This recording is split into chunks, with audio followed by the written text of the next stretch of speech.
How to change your username on Reddit.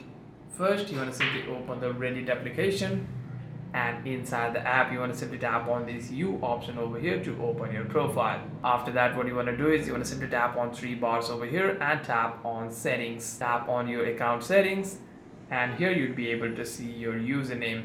You want to simply tap on your username over here, and what you want to do is on the Reddit application you won't be able to change your username.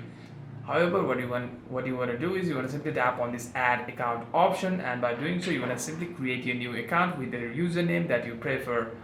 You want to simply tap on add account over here, and what you want to do is you want to simply tap on already a Redditor and tap on log in if you already have an account. And if you don't have your account as well, you want to simply tap on continue with Google and log in with your Google pretty easily. Hope this video was helpful, and if you have any further questions, make sure to leave a comment down below.